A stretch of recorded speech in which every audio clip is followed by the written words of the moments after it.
Houston Cougars, a furious comeback to knock off Duke and advance to the national championship game. Here is Zion Chris, big hole, open sesame. Zion Chris, wow, the 72-yard house call.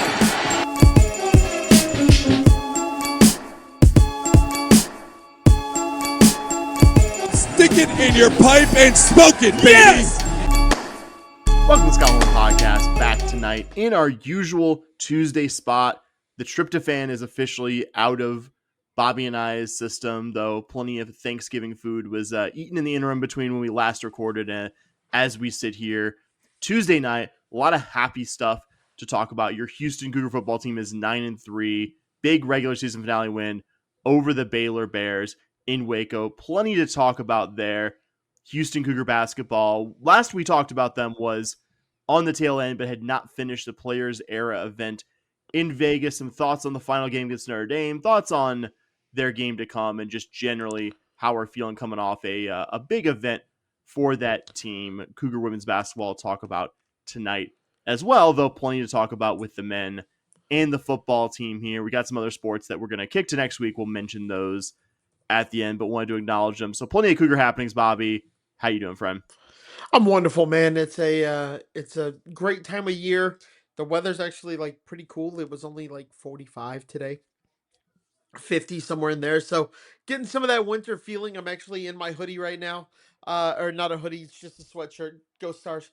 But Sam is booing. You can't see it. Sam's booing me right now. Not the express opinion of the entire co-host of the podcast. But yeah, man, it's awesome. Great holiday weekend. Busy with work, obviously, but yeah, man, everything's good. How about you?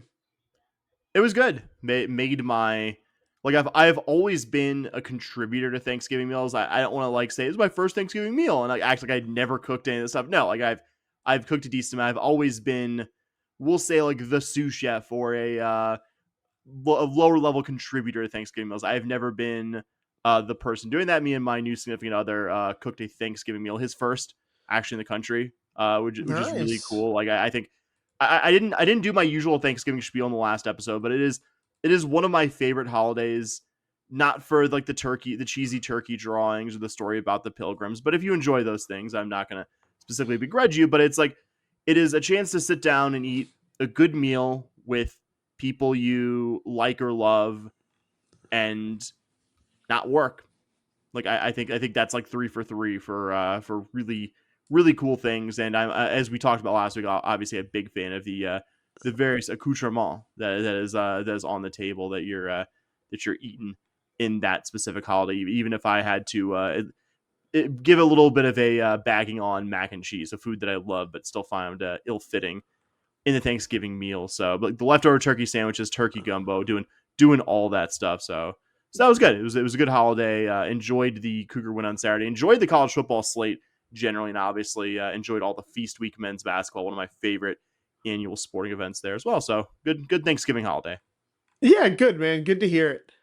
So mention, as I always do at the top here, please, if you do not do so already, support the podcast by going to patreon.com/shpodcast. Football recaps, basketball weekly episodes in addition to what we do here. If any of that sounds good to you, along with the idea of supporting the work that Bobby and I do as the longest running independent Houston Cougar sports podcast on a weekly basis here, please go to patreon.com/shpodcast. And if you can't put the money behind it, that's totally fine. Many of you do, but many of you all listen here weekly, just the free episode, and don't give us a 5-star review wherever you listen to podcasts. It's free, and it's unbelievably helpful to the work that we do here to make us visible and just to get our podcast out there, which we're always trying to do even after 10 plus years of doing it. Going to lead tonight, as you would expect, with our final regular season Houston Cougar football game, though happily not the last time we will talk about this team playing a game in the current season. A fact that is certainly not lost on the two of us. This was a 31-24 win in Waco over the Baylor Bears, a second straight win at McLean Stadium by the Cougs. Real quick stat. One of our patrons brought this to us, Bobby. And it is a weird stat that I love. We have played Baylor and TCU now 6 times in football, 2 regular season games over the 3 seasons we've been in the Big 12. Bobby, did you realize the road team is 6-0 in those games?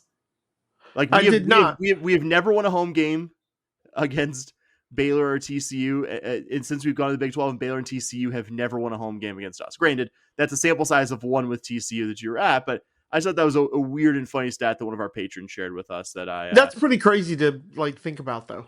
Yeah, right. This one was in most ways a classic 2025 Houston Cougar football game. I mean that mostly complimentary. You had the flashes of offensive brilliance, but probably not 4 quarters of it. You had a run first game plan with the heavy dose when you did pass of Amari Thomas and Tanner Koziol, and of course, an even heavier dose of Connor Wigman calling his own number in the run game. Flashes of defensive brilliance as well, in particular the first and third quarters. Though the strong first quarter was, I think against tendency for how you had played defensively in recent games. Most recently that, getting into a 14-0 hole early against TCU. Certainly a happy sight in this one, a game decided by fairly tight margins and unfortunately a nervy fourth quarter that has been a bit of a bugaboo for your defense this season. And the thing that most made this a 2025 Houston Cougar football game is that when the chips were down, this team found a way to win this football game for the 9th time in 12 tries. I'm not going to go entirely big picture here, though, at the start. There's space for that here later, and certainly down the road when this season ends. But when you think about the makeup of this team, Bobby, it's remarkable and about the highest praise of the character and toughness of these players that they have been so good this season at finding ways to win close games. Because think about the guys specifically on this team. It's either guys who have been here and probably haven't experienced any kind of significant winning, or first year in the program players who, by definition of being in their first year in the program, couldn't have won anything here previously. And yet we're talking about a 9-3 team right now. A team, not to bring up the previous game's pain, pretty doggone close to finding a 10th win on the regular season schedule, which would have been completely inconceivable. 9 wins was completely inconceivable for anyone, I would say, outside the football facility, if they were being honest before the season began. So, not a perfect effort. You still had an ill-advised Wigman pick in Baylor territory in a drive where you looked like you had possibly been destined to score some points. Still let Baylor's offense move the ball largely at will in their final 4 possessions of the game. Allowed this opponent to hang around, also with some poor return coverage in the special teams as well. That's all stuff worth noting, but not at the expense of also noting that if you want to find a team capable of winning a football game, I really could only think of a small number of Houston Cougar teams of the 20-ish years that you and I have been fans of this team that I would pick over this one. Bobby, those are my overall thoughts. Give me your Baylor game, big picture thoughts, and whenever you're ready, your overlooked play of this football game. Yeah, just kind of general thoughts. I think you did a great job of wrapping it up there. I thought it was a solid game all around. We can and will obviously go deeper into our thoughts on each side of the ball. But to go into a game where there was really no atmosphere at McLean Stadium, and you're playing a team that's playing to make a bowl game in a lot of their senior years, including their starting quarterback, which is something our guest Bryce Cherry kind of mentioned. And honestly, you didn't have a ton to play for. What besides pride, right? There wasn't a bowl on the line. There wasn't a playoff spot. There wasn't a conference championship spot. I think I said it last week. This was the most 11 o'clock game that there's ever been on an 11 o'clock game. One team kind of playing for something, but really they fell way below their expectations. The team way above their expectations, but not really playing for anything massive.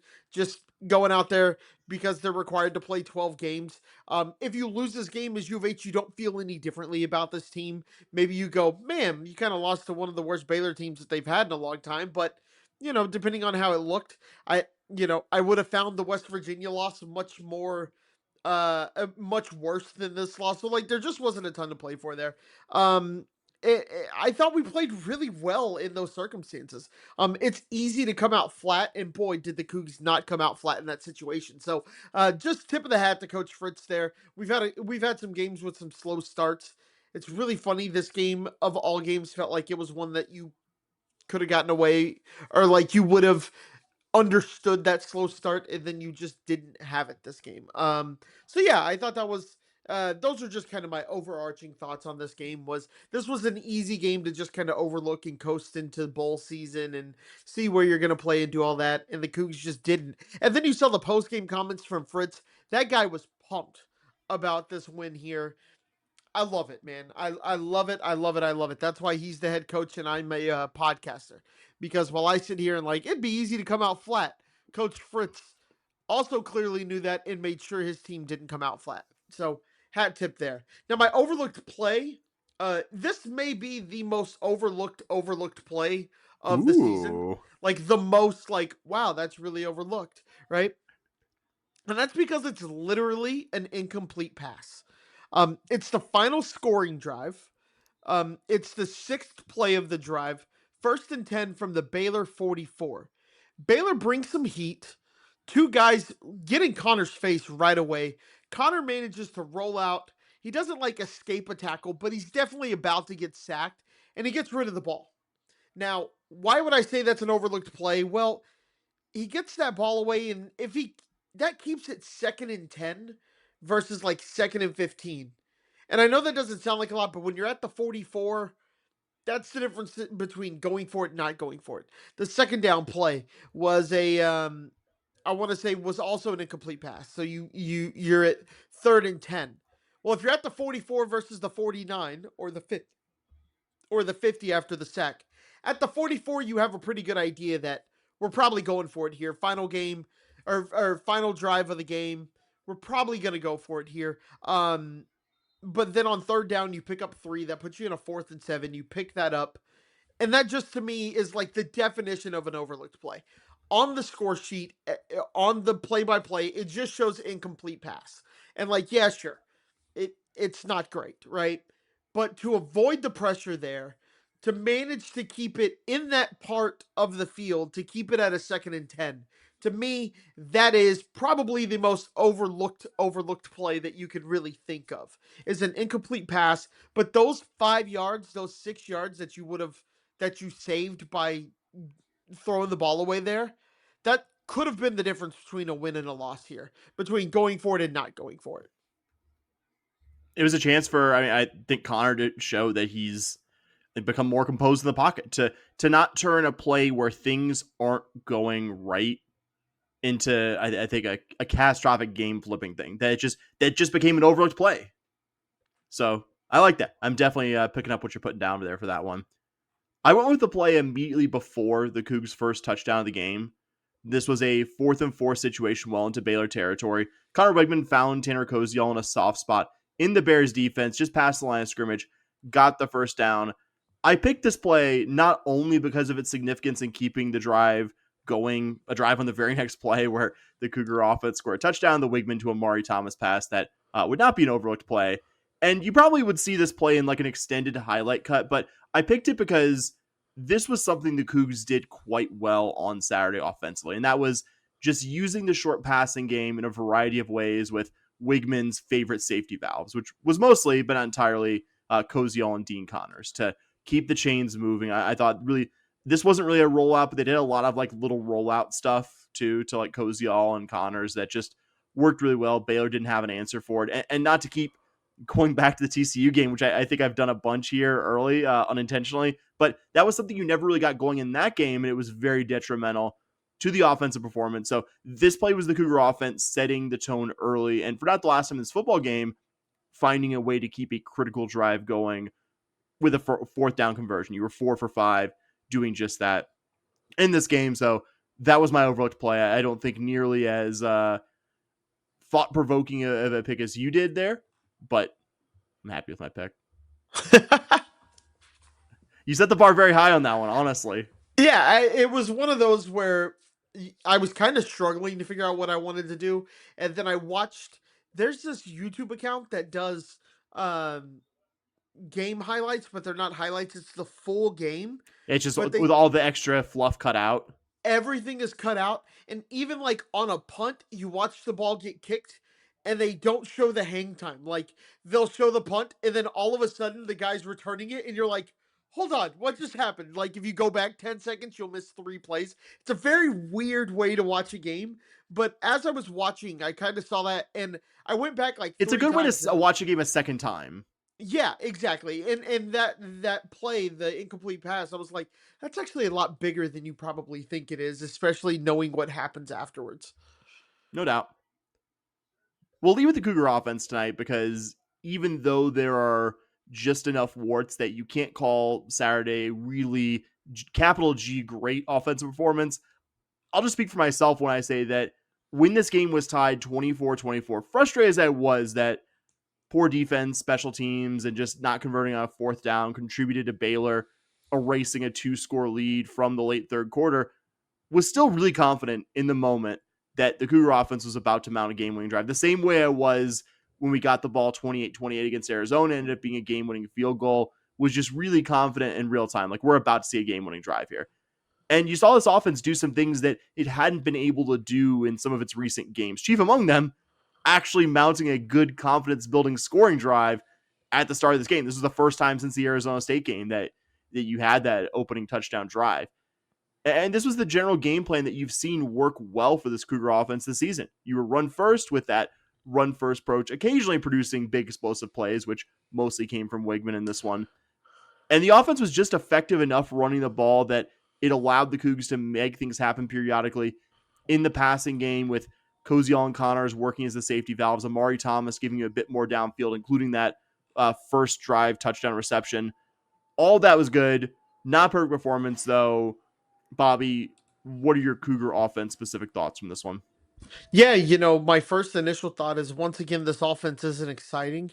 You're never going to confuse this offense with the 2011, kind of Case Keenum, just throw it deep and see what happens kind of offense. But it is a beautifully efficient offense. Connor goes 21 of 31. You rush the ball 47 times. Box score shows 48, but one of those is the sack. You average 4.5 yards per carry. That's pretty solid. Just efficient, right? I go back to the 2011 team, just kind of mentioning it there. And that kind of time in football when you kind of realized that time of possession wasn't very important, right? Because if you score in 45 seconds, like, who cares how long you have the ball, as long as you're putting up points. But this game, so to that point, time of possession isn't my favorite stat to kind of look at because it's easy to win games and you don't have to win time of possession.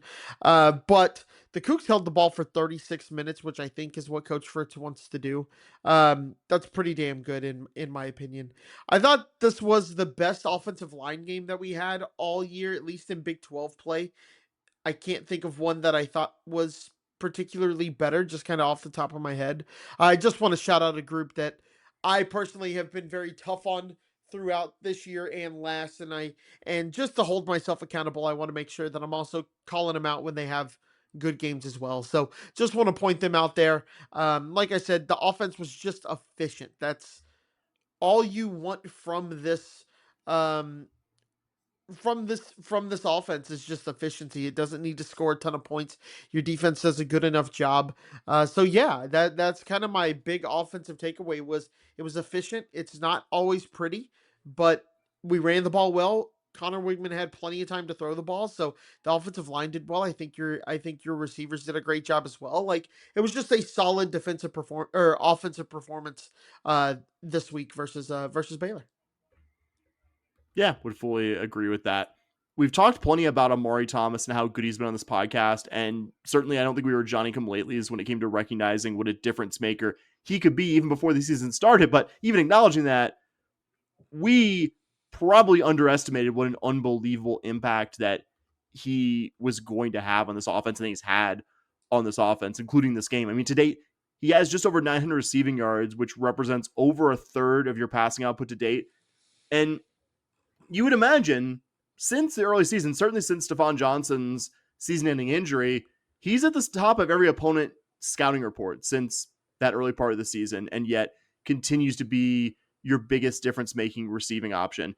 It's not just that he's a great athlete and reliable at catching the ball, but he is definitely those two things. He just has that innate ability to find open space in the field that all the great receivers do. I mean, the list of things that U of H has this season that it didn't have last season is pretty lengthy, and certainly not limited to having a receiver with Amari Thomas's skill set, which he certainly didn't last year, because as great as he is, probably isn't doing what he's doing without significantly improved quarterback play, O-line play in front of that quarterback.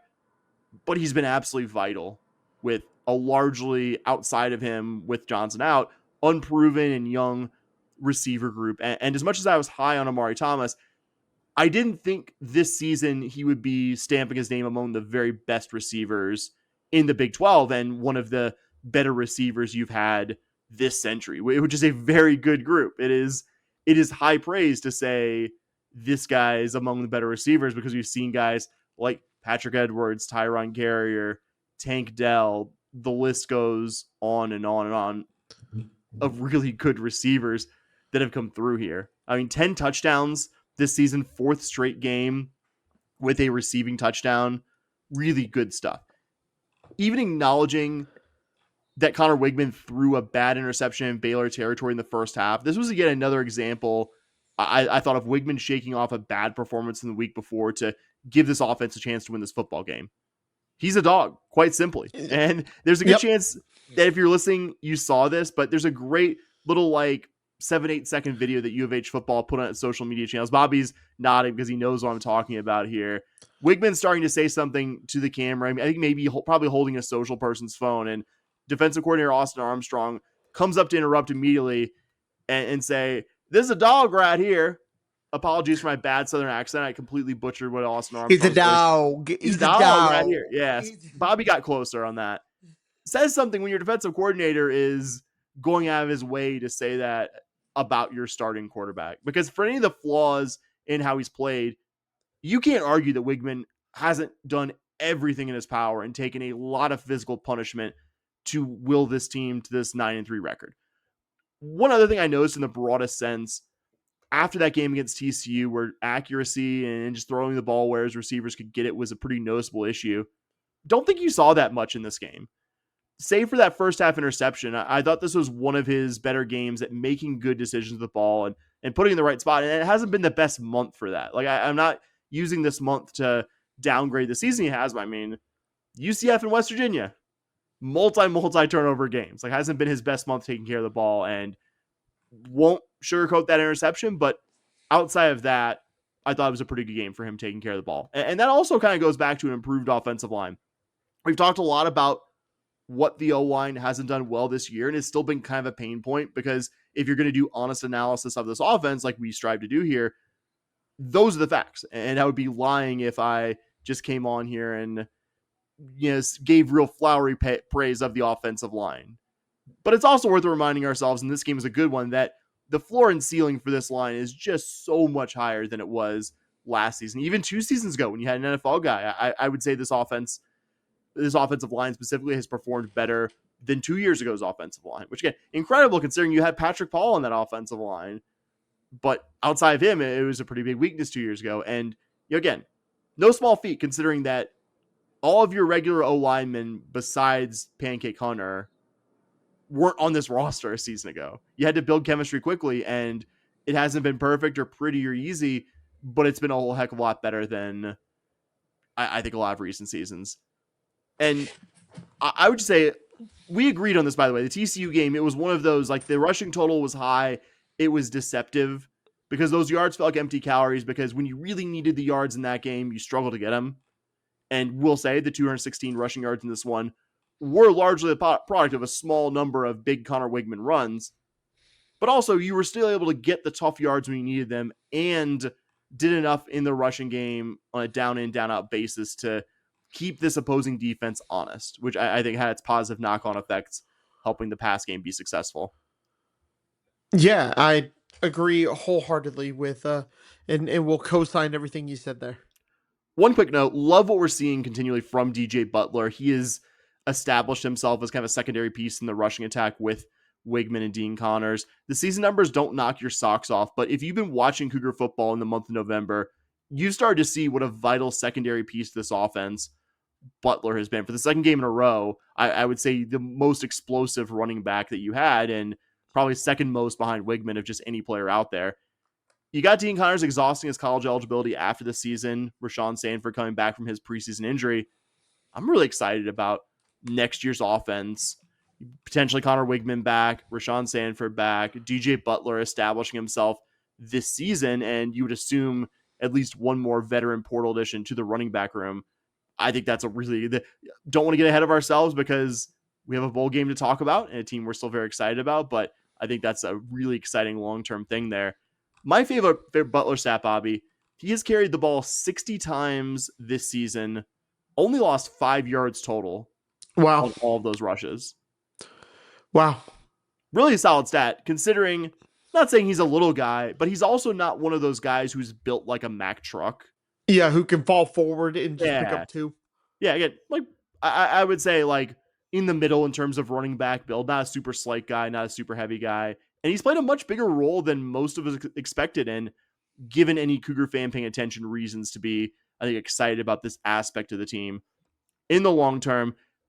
Now that we have a full regular season in the books, I just wanted to say, you've now finished the regular season 48 spots higher in offensive SP plus than you were a season ago, almost doubled the points per game output over last season, which is not a stat really skewed by monster performances against bad teams, because you really didn't blow the doors off SFA, Rice, or Oregon State early to skew the numbers. Yeah. I think that 28 point something points per game is actually like pretty reflective. And this is an offense we were pretty confident in the preseason would be improved, which was almost a nowhere to go up situation, but still nice with 12 games in the books to really see what this offense has been. And I think the 12th game here being a good example of what this offense can do when things are mostly working. Yeah, absolutely. If I would have told you heading into the season that you'd have an all-conference, you'd have an argument for, I would say, probably 3 all-conference offensive players, would you have believed me heading into the season? You'd have been like, yeah, probably Kozial. Everyone thought Kozial was going to be that guy this year, but if I would have told you Connor Wigman, you'd have been like, that's pretty sweet. I'll take that. Right. But you wouldn't have bet money on it if I had to guess. And you can make the argument that he's probably the 3rd, 4th best quarterback in the Big 12.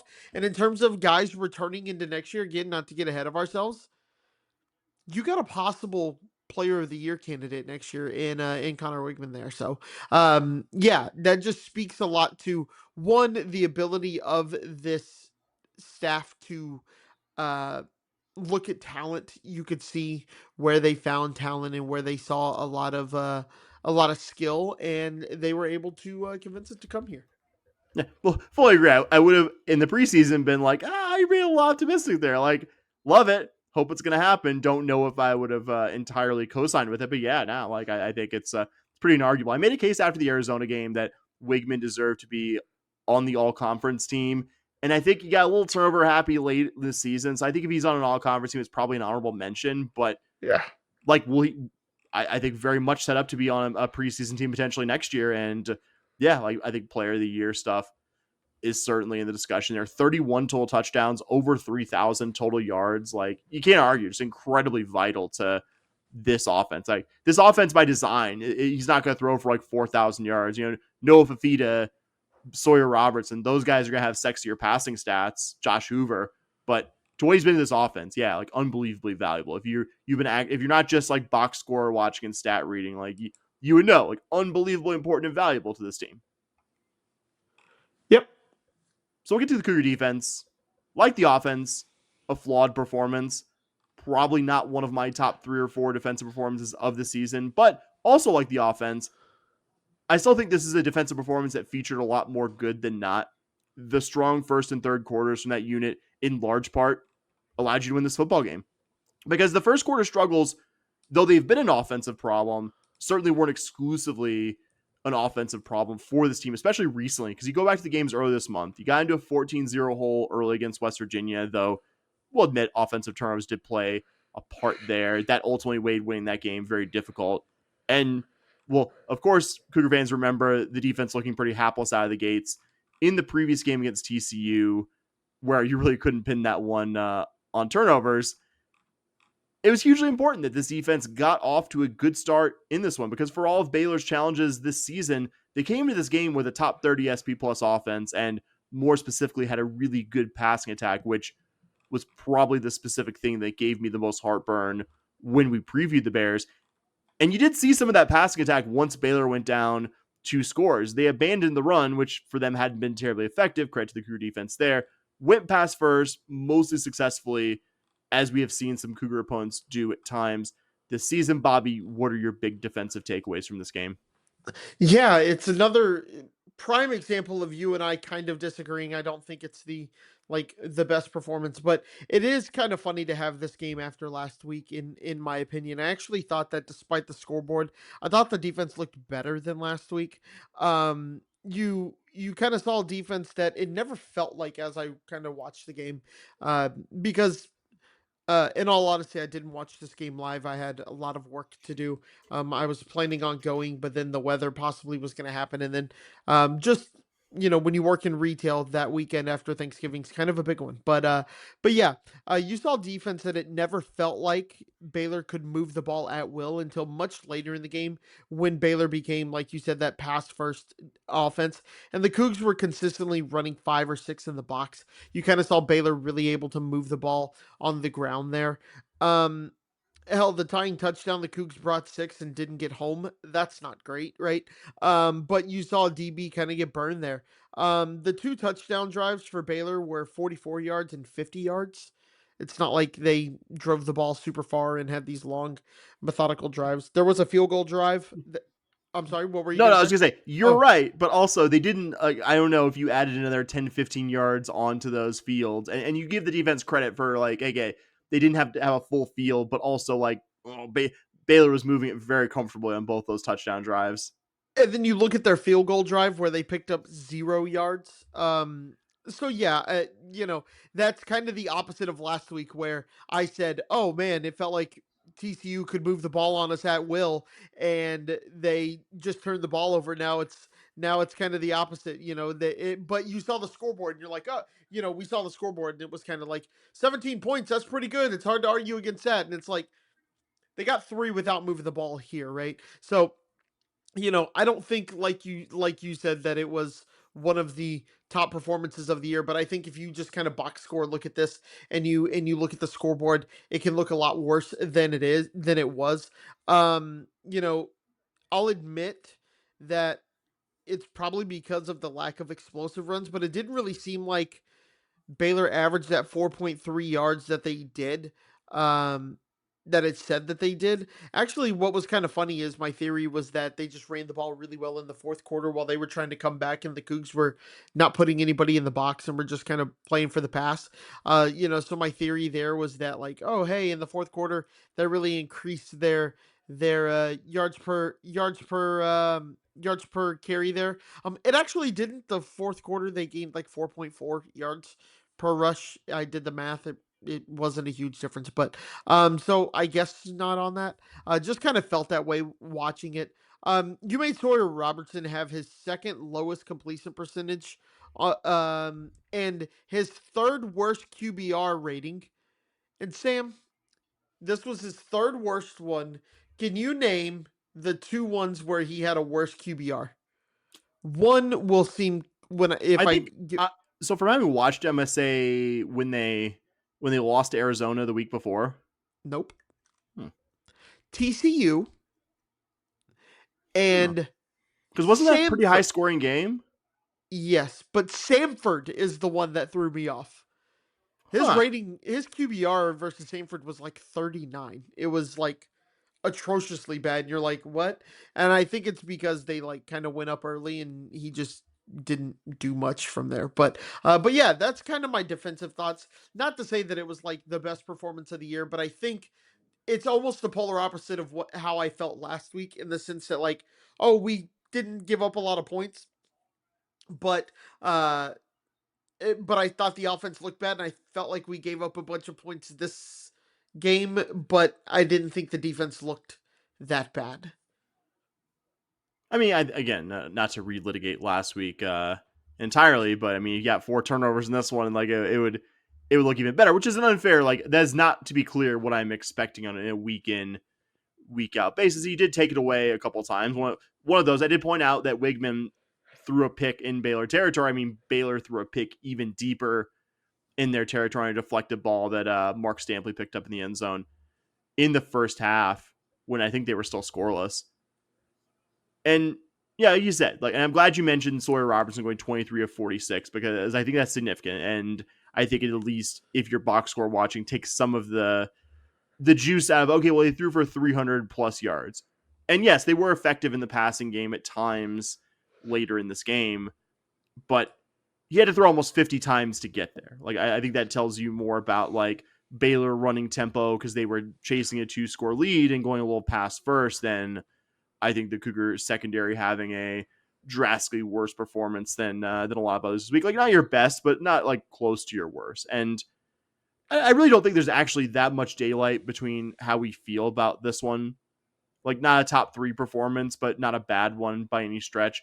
The fact that Baylor was never able to get super comfortable running the ball, they did it, but they were never able to really be game-changing doing it. I think that's why you were able to get out to a 24-9 lead in the first place, and I think better pass defense early maybe than late. And heart and mouth as Baylor's final possession was, just like the previous game against TCU, you give the defense credit for finding a way to get the opponent off the field on 4th down at a critical juncture of this game.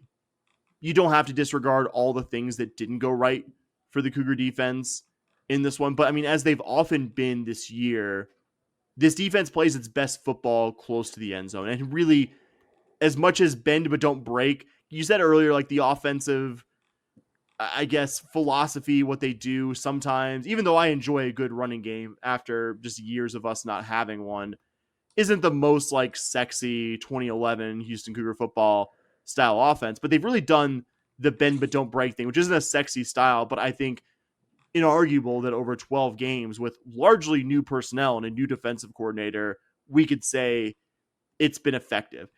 Didn't enjoy in real time when Baylor flipped the field with one big pass play, holding on to a 1-touchdown lead. I could be honest about how I was feeling as I was biting my nails watching the end of this game. But on the flip side, 4 straight incompletions from Sawyer Robertson at the moment you really needed it to end this game. Finding a way to win it, that shouldn't be overlooked either. Yeah, absolutely. I won't end this on a down note, but wanted to mention this after the defense. Return coverage in this game was really bad and has been a problem for this team in the back half of the season. In this game alone, Baylor had a 24-yard Josh Cameron punt return. Thankfully, that was on the drive that Baylor fumbled it in Cougar territory in the first quarter. 53-yard Cole Wilson kick return. That was the drive I think you mentioned earlier where Baylor gained nothing but was still on the edge of field goal range. Not to mention a poor Liam Doherty punt that I believe that this was on Baylor's first touchdown drive of the second half, allowed them to start at midfield and ended up being a scoring drive. The fact that Ethan Sanchez has been maybe the best kicker in our 20-ish years as Cougar fans has probably masked the fact that most other aspects of Cougar special teams this year have been, we'll say diplomatically, challenging. And not to just constantly go to SP Plus on this pod, but U of H is 53 right now on offense. I believe 41 or 42 on defense. Barely inside the top 100 nationally in special teams SP Plus.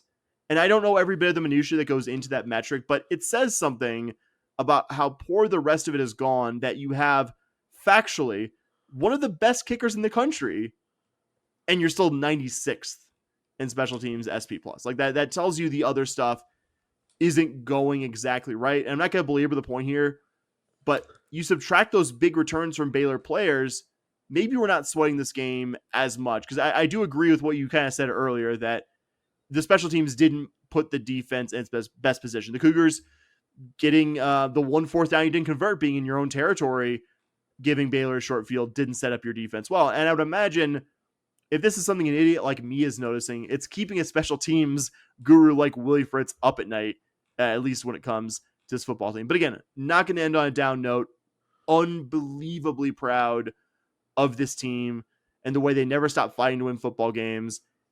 And I almost can't put into words, even though we've said a lot of them, how much ahead of schedule Houston Cougar football is, as opposed to, I think, where we both thought it could be in Willie Fritz's second season here in Houston. And Saturday was yet another example of many of the grit and the things that everyone who's a Houston Cougar fan should be proud of when it comes to this team. Absolutely. Real quick, Bobby, we talked about this a few weeks ago. Now the regular season is over. Quick question to you, because it has not been announced yet. We'll probably talk about this as it's been announced next week. Where do you want to see this team play its bowl game? Yeah, I'm still, the three that keep coming up repeatedly are going to be the Pop Tarts Bowl, the Alamo Bowl, and the Texas Bowl. Would you agree with that, Sam? I would agree. I'm still sticking with the Alamo Bowl, not for any other reason. I was actually talking, oddly enough, to my mom about this because she was like, "Where are y'all playing in the bowl?" And I was like, "I don't know yet." Shout out, mom, there for asking the question, being Shut up, interested in Mom. the things I'm interested in. Way to go, mom. Um, Also, she listened to the Bryce Cherry interview. She was talking to me about that. Sorry, side note there. Um, She helped make but it. She helped make it happen. So she like, did, I she think did, she did. entirely fair. So for me, I want the Alamo Bowl for no other reason than I think it would be. I want the guys on the team to have the experience of traveling and get that. Like, yeah, you'll get to stay in the hotel and you get kind of the bowl experience. But at the end of the day, you're still in Houston, right? Like, not saying Houston's bad. I No, love but Houston. you want I to go go all somewhere the new. time. But it'd be fun. And then and I say the Alamo Bowl because it still gives Coug fans a chance to travel to the game much more than the Pop Tarts Bowl. I think the Pop Tarts Bowl is more fun. You'll get more eyes on you because everyone pays attention to that game because it's pandemonium and it's really fun. But if we're talking football and the fans being there, those are the things that I think of the most. And then I want them to be able to go out of town and go to a stadium that they probably haven't been to before, you know, and go play at the Alamo Bowl.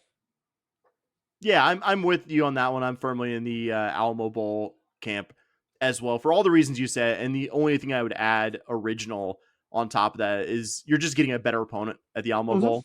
Like D- your like chances are right now, if you're getting to the Texas Bowl, you're getting an SEC team that like just cleared bowl eligibility. Whereas Alamo Bowl, you're getting like a higher caliber of opponent. Like, Yeah, I saw frankly, Alamo Bowl like Missouri. yeah, frankly, I think we've earned a better bowl than the Texas Bowl. With all respect to it, there'll probably be seasons where I'll be very happy with going to the Texas Bowl. But yeah, I'd like to see the Cougars play in the Alamo Bowl. I'm kind of in the same spot as we were when we talked about it a few weeks ago. It's Alamo, Pop Tart, and Texas. That's kind of my tier of the three, and that's the three realistic options. Actually, U of H. We talk we talk a lot about things we don't like that U of H is doing. They sent an email to me to the email I have of my season ticket account, basically saying, "Are you interested in the bowl game? And which of these four possible ones do you attend?" And it was the three we talked about, and the Liberty Bowl, which I guess is theoretically possible, but doesn't sound especially likely. Yeah, no one is like projecting us there. I think there's like maybe Yeah, one that but I has guess us like there. theoretically, it's theoretical enough that U of H has to still put it out there like as an option. And Yeah, I yeah. did check all four boxes, even though I'm hoping not to make my second trip ever to Memphis for this one. Which will you be going to any of the four most likely? Yeah, oh yeah, I will for sure. Me and my wonderful father will be attending in person Very for nice. those. Likely, I think most likely San Antonio. But yeah, well, wherever they put us, we'll be there. Yeah, I truly think it's if like you're absolutely asking me gun to my head which one do I think it is, I think it's going to be Alamo or Texas. Like Pop Tarts, I see a couple of people projected there, but I think and it feels like the Big 12, since now it's no longer like a selection, or it's no longer like based on your rankings, it's based on selection. I feel like the Texas Bowl and the Alamo Bowl are going to try really hard to make that happen so that they get U of H in an in-state opponent in the bowl game there. Yeah, I would think Pop Tarts Bowl will push for a team closer to their side of the country, or Yeah, just like us, one of those. TCU, something like that. Yeah, exactly. Quickly, while we're on the subject of football, we're recap our final regular season week of picks. We will at some point in the future make our pre-bowl season picks. We'll keep to our usual format for that. We'll have a U of H point spread total pick, a U of H team props pick, and one point spread or totals pick from a bowl game involving a Big 12 football team that is not your Houston Cougars. Gonna beat my chest a tiny bit because I went 3-0 last week, It's taking the only reason why we're doing this. No, I'm I just mean, kidding. have to set how we did. We can't just be like pick these games and then just not at least mention it. Went 3-0. I successfully took the Cougs plus 2.5, the U of H defense over half an interception, and my non-U of H pick of BYU minus 17.5. Bobby went 2-1, successfully taking the U of H defense over half an interception and the game under a 59.5, but unsuccessfully taking Arizona State plus the points as they ultimately lost at home to their rivals in the Territorial Cup. Kind of like I hoped in the preseason. This is an extremely close game for between the two of us to this point. I have a narrow 305 to 300 point lead for our season haul, and no picks to make this week, but we'll just say, buddy, excited to see us decide this in bowl season, because genuinely, I did not want this to be a situation where I was up like 70 or 80, or you I were up like agree. 70 or 80, because at that point you're just like, all right, did we mess up the format here? Because we had thought in the preseason, like, yeah, I think we got something that makes sense and will be like a pretty close year to year matchup. And it's been precisely that. So much as I would like to eventually win this, I'm glad we're going to decide this in bowl season. I'm glad we have a U of H game to pick for the bowl games, which I think we would hoped and mostly expected would happen, but didn't take as a 100%, locked on given to start the season. Heck yeah, man. We'll go to the basketball court and talk a little Cougar hoops because of when we had to record last week, which was, full transparency, 100% down to me that we did not get to record till Wednesday. We did not get a chance to talk about the final Cougar men's basketball game of the Players Era Festival, a 66-56 win over Notre Dame, and give our larger thoughts on the team's performance in the event. Though I don't think the Notre Dame win drastically changed how either of us felt about the team after the Tennessee loss. And in that Notre Dame game, all your freshmen certainly looked like they were feeling the 3 games in 3 days in this one. Neither Kingston Flemings or Isaiah Harwell made a basket. Chris Sinak played, I believe, his fewest minutes in a game this season. But you really got a boost from your veterans in this one. Uzan and Sharp combined for 32 of your 56 points total. Ramon Walker Jr. getting his most extended minutes off the bench this season was an absolute game changer. That was a reminder, because you missed most of last season and hadn't been really regular in the rotation in your earliest games this season. All of the good things that Ramon does and the unquantifiable spark that he's kind of given you over the years off the bench. Bobby, what were your big takeaways from the Players Era finale? And if you want to get into them, just the Players Era generally, now it's all in the books. Yeah, man, Notre Dame, you just kind of started out with a massive lead. The offense looked good, but the defense looked even better. It took 13 minutes for the Irish to even get into double digits. I don't know if you noticed that. The defense isn't a problem. Yet again, though, in the second half, the Cougs offense just kind of disappeared. It took 13 minutes for Notre Dame to get into double digits. It took us 9 to score double digits in the second half, so not that much better. You could see the offense. It just kind of to what you said. You could tell it was 3 games in 3 days, and the freshmen were certainly pretty tired there. You could see that that training regimen hasn't quite kicked in all the way yet. But yeah, you won a game that you probably should have won. And then just kind of Players Era thoughts in general. You went 2-1. You played your toughest opponent close. You had the lead on them quite a bit. Felt like you beat 2 tournament teams in Notre Dame and Syracuse. Those teams kind of feel like they're going to be bubble teams that may be in the tournament. You beat them, so there's something really nice about that. You do feel good there. But you did lose to the team that you probably would see that caliber of an opponent in a Sweet 16 game. Man, we got to figure this offense out. It's, Sam, I don't know if you happen to see our offensive KenPom. I know it's early in the season, but we are 32nd in the country in offensive efficiency in KenPom. Sam, do you know the last time we finished the season? I know it's early, so I'm doing this pretty early. But do you know the last time we finished worse than 32 in a season in offensive efficiency? I'm going to guess it's either Samson's first tournament team or his second NIT team. It's that 2018 team. Okay, so second tournament team. Yep. Our first tournament team. Yeah. So that year we finished like 38th. I expected some growing pains, and I'm not panicking yet, but I am definitely keeping my eyes peeled, and I'm a little bit more worried than I was to start the season. Because you're seeing Milo shooting 8% lower than last year, 14% lower from 3. Not sure if he's just not open or if the offense isn't running through him, like kind of what's going on there. But Milo shooting 14% lower than he did last year from 3 is a little concerning. and it can maybe explain a little bit of the offensive problems you're kind of seeing. You're also seeing JoJo. He's 4% lower per game field goal percentage than he was last year. For a year where we really wanted to see JoJo take the next step offensively, we haven't seen it yet. I'm hoping we see it in Big 12 play and in this upcoming game versus Florida State. But yeah, just overall, you went 1-2 at Players Era last year. You went 2-1 this year. So you're not hitting the panic button. You would have loved to have gone 3-0 here, especially with the opponents that you had, but it kind of is what it is. You know what I mean? Yeah, with Milos, I'd be more concerned if the trend line wasn't coming positive out of the Yes. Players Era, because Yes. I think he was undebatably in the Syracuse game your best offensive player.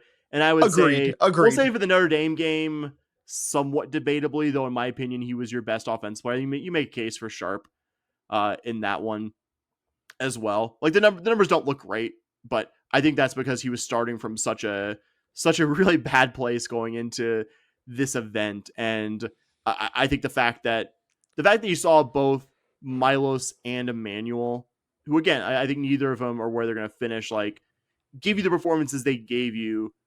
I think I'd be more concerned at this point. Much as I love like Kingston, the great game he had against Tennessee, I just been very excited about what he was doing. But if it was Kingston and Sinak, just for example, carrying you through the Players Era, and we were just getting more of Sharp and Uzan not doing well, I think that would concern me more. Like, I think that would be more just like, okay, but why are your veterans not doing the veteran things? I think most of what you said is valid and I agree with, but I think that's why maybe I'm less concerned. I don't believe 32nd is where this team is going to finish. I do believe, because last year's team finished 12th nationally, I would be surprised if we ended up there, just because I think we've seen gifted as a scorer as Kingston Flemings is, and just as much as you've seen, like this team when it's on, how good it can be offensively in flashes. It's the cold spells. Like you said, because you had that incredible 26-4 run to start the game, but also let them get as close as 48-44 with a slow start to the second half, coming off a Tennessee game where I truly believe you let Tennessee get control of that game with a slow second half start and not having the killer instinct in that one. But I mean, it's also not lost on me that, again, given how we've seen this team at times struggle to close out games, and unfortunately Syracuse, another example of that from this event, the Irish cutting the lead to 4 was really the last time they threatened in this game. From that point on, U of H got it back to that low double digits, very high single digits lead, and Notre Dame never really looked like they were going to do anything other than be second best in this game. So I think it's important that this young team got the experience of closing out an opponent who I would say is comparable to a lower half of the Big 12 team and away from home, playing its third game in 3 days. I think the thing I'm actually most concerned with is something we haven't mentioned yet. JoJo was better offensively in this one. Like he did finally like put the ball in the basket some, but just an inexcusably bad flagrant foul. And this one, like the kind of flagrant foul that, I mean, you're not thrilled if Chris Sinak does it, but you're like, okay, well, he's played less than 10 college games. It's just kind of the growing pains of the freshman, et cetera, et cetera. A third-year guy should not be doing what JoJo did there. A third-year guy to this point should be doing a better job than him. I'm not expecting 40 minutes a game. Like the way we play, the way JoJo plays, it's going to accrue foul sometimes. Like that's just going to happen. Like I don't think you should be all of us unrealistic there, but I mean, 5 fouls in 20 minutes, including that just very stupid flagrant. Not saying he just doesn't still give you unbelievable stuff. I mean, kept you from losing it at the buzzer to Syracuse with his defense there. Like I don't want to diminish the good things that he's done. And again, got a bit more on track in this game offensively, which I hope is a sign to come, in the coming games here. And he gets it figured out. And we see the early season JoJo Tugler issues as a blip rather than indicative of anything that happens in the season. But that was the thing that I would say added to my growing collection of gray hair. Is just like, you finally get on track offensively and then just did something just inexplicable and for once again couldn't stay on the court for you. We're starting to see that this team can be quite good at the free throw line. Mm-hmm. The inability to get there often enough is something that needs work, but this is an unabashedly good sign that the guys that are going to be going to the line the most, Uzan, Sharp mainly, are still very reliable when it comes to freebies. You'd hope that, because I mean, certainly Emmanuel Sharp, and I would say Uzan slightly behind him, were good at the line last season, but still good to see that, because you have 2 wins this season, Auburn and Syracuse, where you saw how important poor free throw shooting could be. Mm-hmm. I mean, bottom line, this event was designed to really challenge the Cougs, to expose them, and that happened. We've seen that right now this is not a top 5 team, not a top 10 team, even if you're inside the top 10 of the current rankings. But it's really not that important that you're a top 10, top 5 team in early December. It's cool as a fan. You'd prefer to have that than not, but not really something that anyone who knows anything about a college basketball season will really value. It's about what the team looks like in a few months, and I don't think it's a guarantee, but I do still think this team has the ingredients of a really good basketball team. You're not entirely baked. You haven't entirely refined the recipe yet. Kelvin might have to, put on his chef hat and figure a few more things out, which I think he'd probably acknowledge without using the belabored cooking metaphor here. But yeah, I think that's the value in playing this event, is finding out, hey, when we're really stress tested, playing Tennessee, playing 3 games in 3 days, playing away from home, all that comes with that. I think it's good that you played this. And again, last year's team, a team that a much more complete team than this one, like you said, went 1-2 in the same event, which isn't to say, oh, last year's team is worse than this year's team. It could just tell you that this event is designed to stress test what you have. Yeah, I was gonna say, I'm not really concerned about whether we won this event, partly because of the convoluted point structure that, it favors the team that gets the softer matchups. But I mean, Bobby, do you know who won this event last year? no, I couldn't tell you. I couldn't either. It was Oregon, who was like a good team last year, but it wasn't like indicative of, oh, Oregon's going to be a national title contender. I mean, they went out the first weekend. Yeah, and I think this event, to your point, it rewards you if you have the softer matchup and things like that, and it does matter who wins because you do get the extra NIL money, but it's not the end of the world, right? Like, and I think next year with this more, there's the talk of it being a little bit more like a tournament in terms of you have the different, uh, you have the different, um, pods and pools, and you'll have the pool play. I think you're going to see a little bit more of a tournament feel rather than just, hey, whoever scores the most, good luck. So I Making think it it'll seem be despicable. yeah, don't love that. And like that's I don't know if you had listened to Inside College Basketball on CBS Sports this week when they were talking about the tournament. They did a big breakdown on it. And that is how AAU tournaments are like set up. It's point differential and all of that. But one of the guys there made a great point. Even if you're undefeated, you still have a chance to win the tournament. You're just like a 3 seed. You're just a 4 seed, right? You're just number 4 and you still have a chance to win the tournament. You could be undefeated here, and shades of old BCS football, college football. It is you could be undefeated and not have a chance to play for the championship, which seems a little odd. No doubt. And the Cougars are going to be back in action on Saturday, back in Houston, though a few miles from the friendly confines of Fertitta Center, will be facing the Florida State Seminoles at the Toyota Center. This is one the Cougars should be a decent-sized favorite in. FSU has played exactly 2 opponents with the Pulse this season, though, granted, one of those was an extremely close, true road loss to defending champions Florida, though I think Florida's having some early growing pains like the Cougars. But more recently on Black Friday, got blown out by a 95-59 margin by a Texas A&M team that hasn't exactly lit the world on fire early. Quick background on FSU, if you'll allow me, Bobby.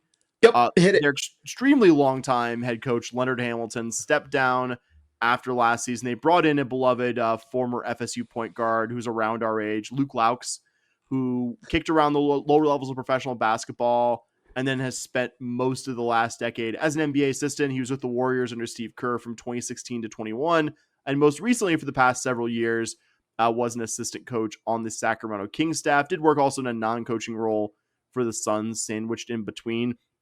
Almost their entire roster is new, which you see pretty often after a coaching change where the team wasn't very good in their previous season.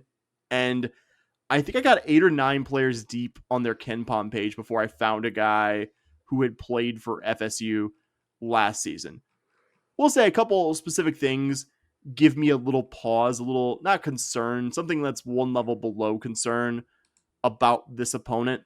FSU is one of the fastest playing teams in the country. They are coming into today 9th nationally in adjusted tempo. Not that we haven't seen the Cougs handle up-tempo opponents. As a team that likes to play at a pretty deliberate pace, but you don't want to be in a situation where your younger guys get sped up trying to play FSU's game and the results kind of suffering from that. And right now, as we record this could change because they're playing Georgia as we record here on Tuesday night. FSU is the number 1 team in the country at turning opponents over. And some of that's playing that early soft slate, but they turned Florida over 18 times in a close loss and A&M 16 times on Friday, though obviously that didn't have much of an effect on the outcome. And the Cougs have actually been better at taking care of the ball than you might think. You're 49th nationally in turnover percentage, but I think still something to watch there. But also, more positive for the Cougs, FSU has been really bad at keeping opponents from getting offensive boards, even with a lot of cupcake games. They're going to take a ton of 3-pointers against the Cougar defense that's currently top 10 in opponent 3-point field goal percentage. So make no mistake, on paper, the Cougs do match up well in a lot of areas in this one. Mention some individuals here. LeJay Jones has been their best volume 3-point shooter. Alex Steen, a former D2 All-American, has been their most efficient scoring big man. I think this will be a U of H win. I don't know if the Cougs win by the 16-point margin that KenPom's projecting. If I had to guess, margin-wise, this looks something like the Notre Dame game. Hope I'm wrong. Hope it's an absolute Cougar demolition, as I always do, as my want as a Cougar fan. And I think obviously a bit higher scoring than the Notre Dame game because FSU wants to play this one at a higher tempo. Bobby, I've talked a lot. Sorry for saying so much before you got a chance to speak here. What thoughts do you have about the Seminoles?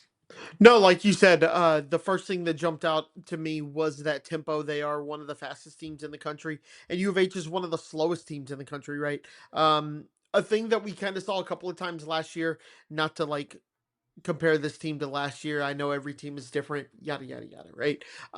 But you can see, especially as you pointed out, younger players really get caught up in playing the other team's tempo, and you're the better team here. So what you really want and hope that you see here is that the Cougs dictate the tempo and they can actually get out and make sure that they're not getting outrun, because that's not a game U of H wants to play where you're putting up a bunch of shots and you're just hoping to be efficient.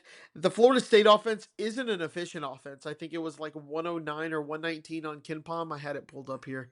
It was outside top 100 for sure. 115 in KenPom on their offensive efficiency. So they go down, they put the ball up quick, and they shoot a ton of threes. 3 points attempted. 54% of their shots are 3-pointers, which is a crazy number. So that's definitely something to just kind of be aware of. They do a good job of turning you over as well. They are 8th in the country, according to KenPom, in steal percentage, which not that the Cougs are doing that a ton, but just something to kind of be on the lookout for. Would also show why their tempo is so high. They're getting out there running, and they're putting up threes. One thing that I just kind of noticed with their roster that kind of caught my eye is their top 5 scorers, all seniors. And that's not something that you see very often in college basketball anymore. Usually the freshmen are pretty prevalent, or underclassmen. To have 5 seniors as your top 5 scorers is definitely something rare that you don't see. And those are the kind of teams that come into the tournament as like a 12 seed. And because they have all that experience, they can really kind of make a run. So this team, while KenPom says you are favored by 16, if my math is right, 16 points. It really feels like this game could be closer than that if you kind of play their game that they want to play.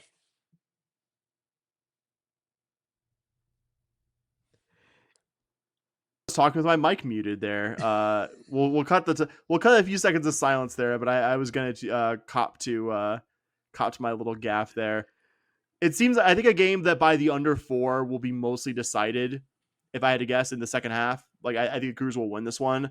I don't think the Cougars will blow this opponent out because I don't know if right now, just as you're learning things about this team, I don't know if I don't know if this team has reached the level of some of the previous Cougar teams that might have just hit a higher gear than Florida State is capable of and run them off the floor. I think you're better than them in so many key ways. This will ultimately be a never in doubt really kind of win, but I don't know if it'll be an absolute blowout, if that makes sense.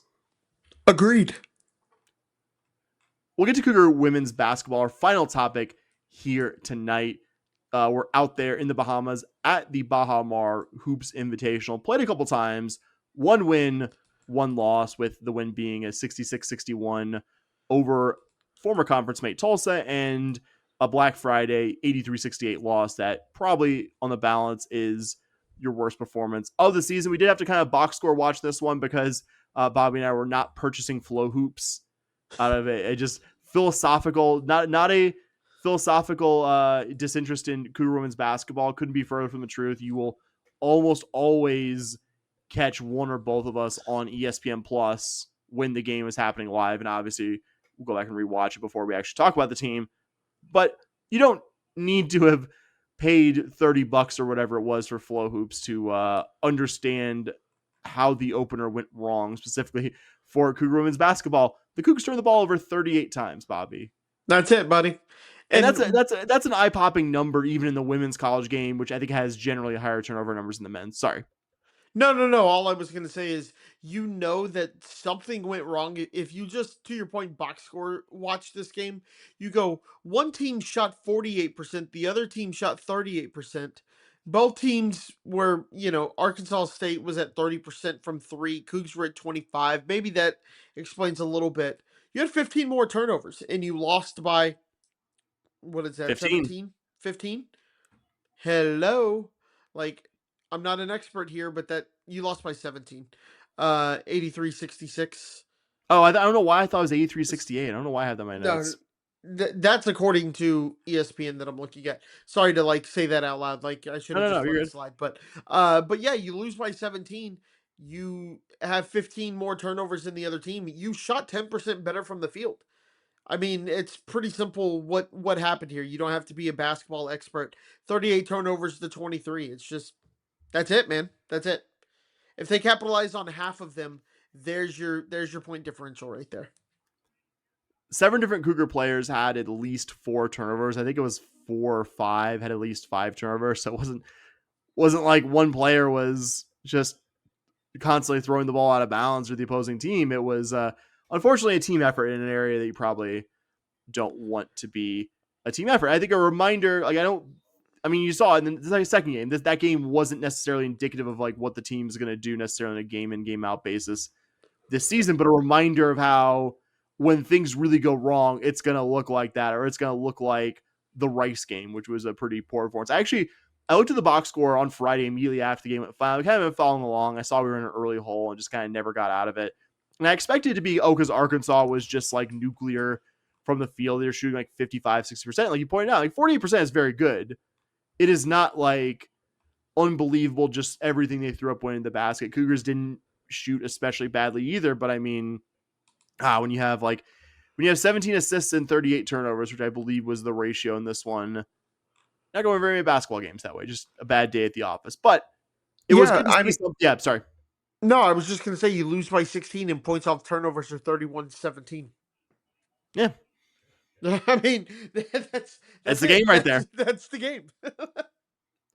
Nobody would confuse your win over Tulsa as an offensive masterpiece, but I think unlike the opener, you were able to match your opponent's early strong shooting the first quarter, defended well enough over the remainder of the game to see out the win. And like the men's finale in Vegas, you got 2 big contributions from veterans. Brianna Peguero, who was one of those veteran transfers of this team who I was kind of waiting for a breakout game from. You got it from her. She was fantastic. 16 points on 7 of 10 shooting, 6 rebounds, only 2 turnovers while being, I think, your primary ball handler. TK Pitts, who's been pretty consistently one of your defense and rebounding stalwarts, also had her best offensive performance this season. Team high 17 points along with 8 boards and 3 steals.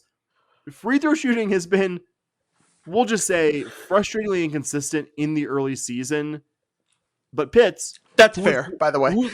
Yeah, I mean, you're shooting 63% and your opponents are shooting 75%. Like that Yeah, tells you totally how fair. it's gone. Totally fair. But Pitts has been one of those players, Bobby, who's been struggling at free throw shooting. She was a perfect 5 of 5 from the charity stripe in a game where you really needed that. This was one where you couldn't have left a lot of points at the line and won the game. And now you're sitting at 5 wins, which you got for all of last season. You got 5 wins before the month even hit December, which is really cool to see. Yeah, it's again, this feels, again, I've said it before, a lot like soccer, where you're going to disrupt some teams. You may not beat them, but it's like, I think it was Tech where we went up early in soccer and we just kind of held on and they scored in the 90th minute. And you could see, if you watch that Texas Tech soccer game, that U of H versus Texas Tech soccer game in Lubbock, you can see there was panic, there was worry with that Texas Tech team, because that would have been a quote unquote bad loss. But that is a game that women's soccer would have never even got close to. And you're gonna see the same thing in basketball this year, women's basketball. That, like, Iowa State's gonna kill us, right? Like, not to like be negative Nancy here. Yeah, I mean, It's just the truth, right? But like, that game versus West Virginia is going to have to try harder than they've had to try against U of H over the last couple of years. I'm not saying we'll win, but don't be surprised if that game is slowly one of those where it's, 62-59 with a minute left to go, and then West Virginia goes on a run and wins by 5. Like, this team is, if games like this Tulsa game don't kind of excite you a little bit, it wasn't the prettiest thing, but you got the win, and this is a game that previous teams would not have won. And so this game was just kind of one of those things that, as I was kind of box score watching, to your point, and we're just kind of looking at it, I was just like, I don't know, man. This win feels different than other wins that we've gotten, because they just kind of figured it out. And you saw this team score and be a little bit more efficient than they had been. You see different players finally stepping up, and it really feels like the team is kind of meshing. You saw in that Arkansas State game that you still had some players that hadn't played with each other. They're turning the ball over because there's some, they don't know where they are. That could be something that happens. Players haven't played a ton with each other. And you kind of saw that with soccer. And I just feel that this women's basketball team, come Big 12 play here in a couple of weeks, we're going to see some really, really good basketball, and we're going to scare some teams in the Big 12. Yeah, like soccer, a team that just purely from the eye test, watching them versus watching the season ago, like you don't have to describe it. You can just see a more cohesive identity, and you could see a better coach group than the most recent previous season. I fully agree there. That's a great comparison. Yeah, it's just, every time I watch, that's just every time I follow women's basketball and I go back and I look at it, all I can think of is like, man, just like, women's soccer didn't make the Big 12 tournament, but they were in it the last day, and that's not something we had experienced, and that's not something we've even really gotten close to before. Yeah, fully agree there. We'll just note, I will not be giving any extended thoughts here, but for bookkeeping purposes here, Southern is the next game. They're playing Sunday at home. U of H should win the one comfortably and officially surpass last season's win total. Super exciting. So we'll note this. I think I said this at the top. We will have in our next episode end of season volleyball thoughts. U of H tennis just released its spring schedule. I've got some thoughts about that as well. These were current items, but we wanted to get to them not at the end of a 70-something minute podcast. So, hey, Bobby, 70-something minutes. We did this a lot more svelte than here we go, previous baby. weeks. But we wanted to give those subjects a more extended look and not bury them at the end of a longer episode where we've already been talking the better part of 77 minutes. So acknowledging all the great Houston Cougar stuff we talked about tonight, Bobby, take us home, friend. All right, well, that is it for this episode of the Scott and Holman podcast. If you are a listener, we appreciate it a ton. We all that we ask right now is that you, if you don't want to support us financially, we're not begging for that. Like this, there will always be a free feed, but we are doing some cool premium stuff. But if you don't want that, or for whatever reason aren't interested in it, all that we ask right now is that you give a 5-star review on the podcast app of your choice, and tell a friend. That's really the most important thing, is telling a friend and getting them to listen to a couple of episodes. And hopefully Sam and I can do our work and get them to want to continue. Your job, get people to us. My job is to make them interested in it. So we really hope that you can at least give us that. But if you have any feedback for a way we can get a 5-star review from you, if you don't currently believe we deserve one, we'd love to hear from you on social media at SH Podcast on Twitter. You can find us on Blue Sky at podcast.bsky.social, or you can find us on, or you can email us. I almost said Patreon. I normally go email here. You can email us, shpodcast@gmail.com. And if you do want to throw a couple of bucks our way, for as little as $5 a month, you can subscribe to our Patreon and get a lot of cool premium content.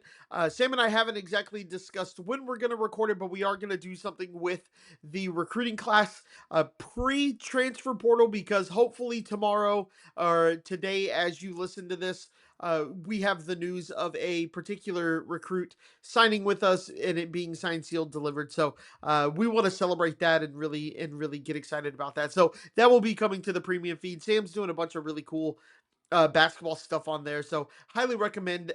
$5 a month. Look, if you want to give us more, we will not say no. If you are a sovereign wealth fund and you want to give us lots of money, we will name this podcast after you. Maybe, depends, but more than likely, Decent if chance. the money's right.